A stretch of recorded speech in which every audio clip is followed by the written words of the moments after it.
Welcome, Shack Packers, to Tales from the Shack.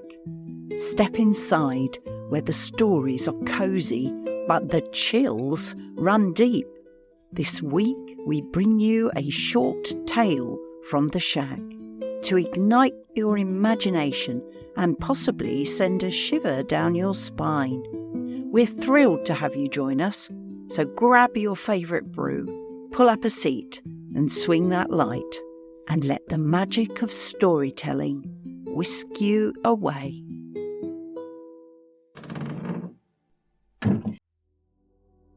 Not every ghost walks.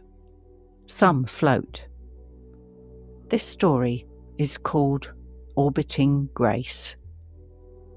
Captain Luc Denoël was a quiet man. The French press called him l'astronaut fantôme. This was even before the mission. He didn't chase interviews. He shied well away from the press, and he kept away from all social media. He just loved flying planes. He flew shuttles and stared out at the stars like they owed him something.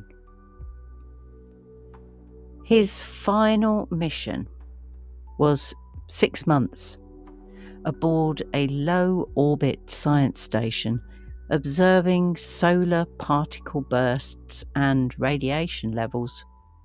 Simple stuff, really. Just routine. Until it wasn't.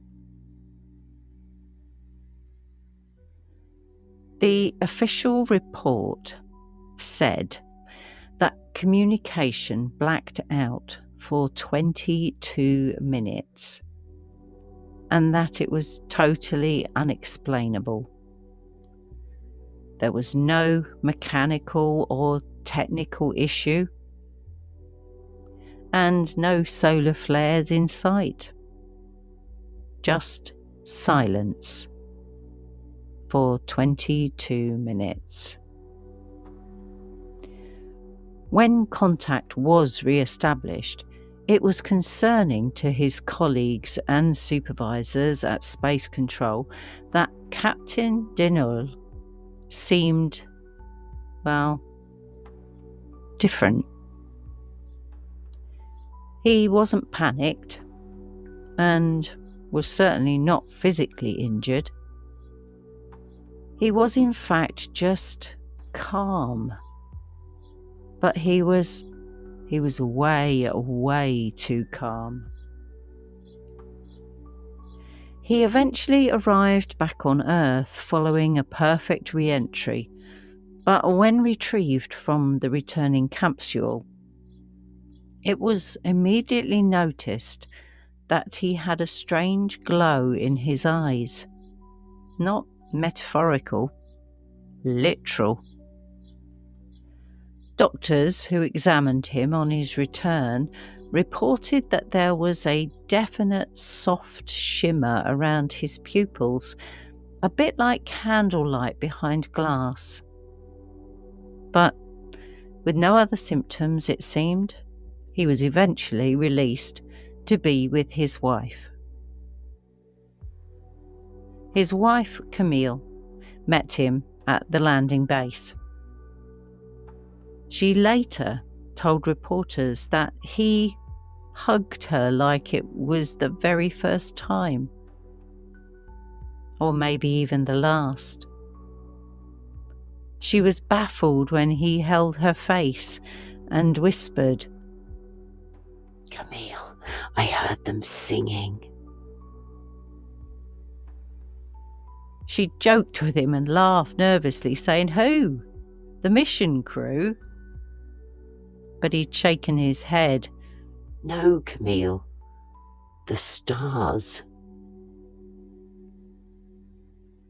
Back home in Quimper, things got odder and even more bizarre. Luc didn't sleep. He didn't eat much either. And he spent hours just standing in the garden, his arms loose by his side, looking upwards, like he was waiting for instructions. The cat wouldn't go anywhere near him.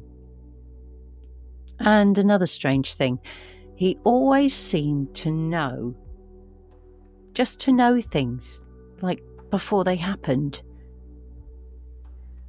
He told Camille one day to avoid the market on a Wednesday. She ignored him. But on her way in her car, her brakes failed. She was fine, but this scared her. He told his sister to cancel her holiday, and she listened. The airport flooded that day and all flights were cancelled.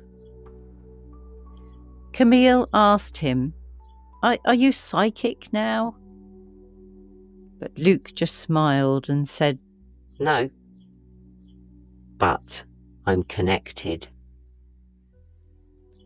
The whispers started next, not from Luc, but from the house. Camille would hear a soft voice over a baby monitor, even though they had no children. Just one word repeated faintly. Grace, grace, grace, grace, grace, grace, grace, grace, grace. Camille had the wiring checked. Nothing was found to be faulty. But the name they were hearing, Grace, Grace, Grace, wouldn't stop. Camille eventually asked Luc who Grace was. He looked totally surprised. You mean you don't remember?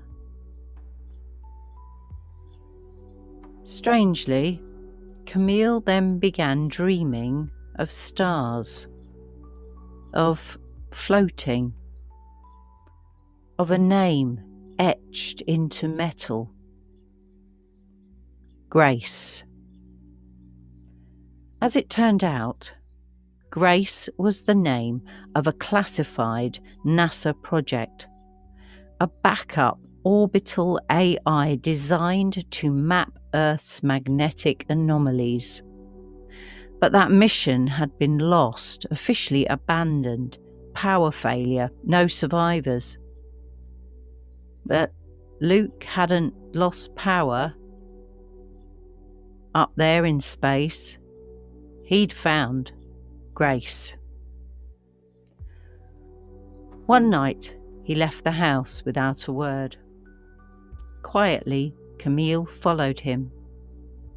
He walked into the forest near their home, barefoot, pale, and still glowing.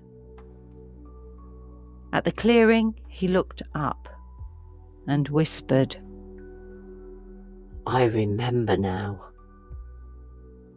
And then the light returned, just like the one that Mark saw in one of the other stories we've told recently. A beam, thin and silver, coming down from the blackness of the sky. Luc looked back at Camille once and smiled, and then began floating upwards. Not fast, not flashy, just up and up until he was, well, gone.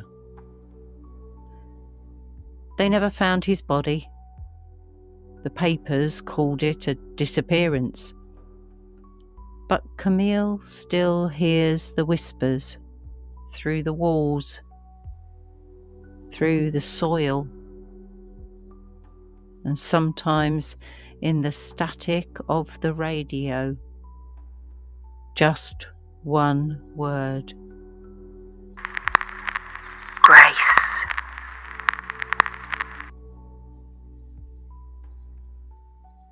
So, if you ever look up at the stars and feel like one of them is looking back, maybe it is. And maybe it remembers you. This has been Tales from the Shack. Until next time, keep your minds open and your lamps lit. And maybe keep your feet on the ground. Take care, Shack Packers. Until next time.